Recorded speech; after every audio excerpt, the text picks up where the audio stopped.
Manipuri lol na mutkiba matamda aikhoi gi khunai gi asengba saktam so mutkigani haina Manipuri Students Federation MSF ke President Hizam Roshan na phongdurakli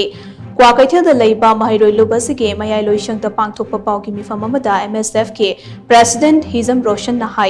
aikhoi khudimak na Manipuri lol yokhatminase imalol Manipuri lol ase yamna ina khunba lol ne imalol ase chawkhat hannaba lenga ke Directorate of Language Planning and Implementation DLPI na kari karamba masak thokpa thabak sing pangthokpa leikrabage haiba se hangningai oiba amane Nepal Suba schedule da challiba lol ase textbook reference book competitive examination book sing amade atai study materials sing Manipuri lol da marang kaina phanghanna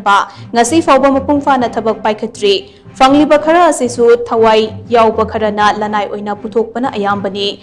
mahakna makha tana hai Manipuri Bhasha Samvarbadhan Samiti MBSS ke Nodal Officer amade atai member singna mifam pangtokduna Manipuri lol ke textbook iba asida thengnariba khudong chadaba singi maramda khananainabiu Manipuri Bhasha Samvarbadhan Samiti MBSS ke Nodal Representative ase regular professor ama oina khudakta hapnaba thabak paikhatpiu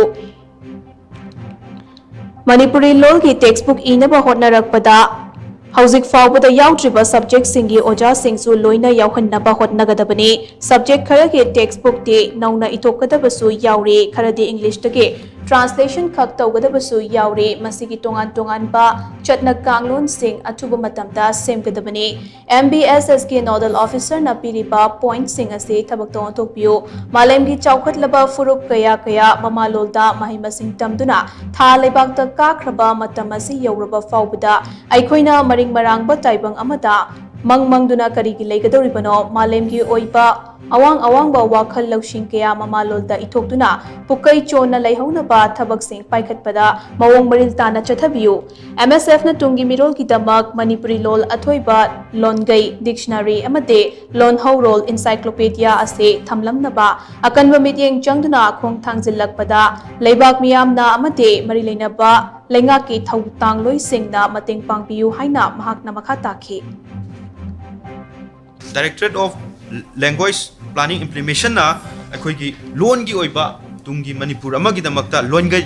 Manipuri loan gi oiba dictionary ma athubu matamda lehnaba honaga dawni aduga loan hawrol haibadi encyclopedia su athubu matamda hoi miyamda mahiroida kunaida phangnaba honaga dawni aduga standard subject khudimaki standard oiba hoi glossary ama khoi thamnabasu honaga dawni masida akoina yengba yabase chawkhatkraba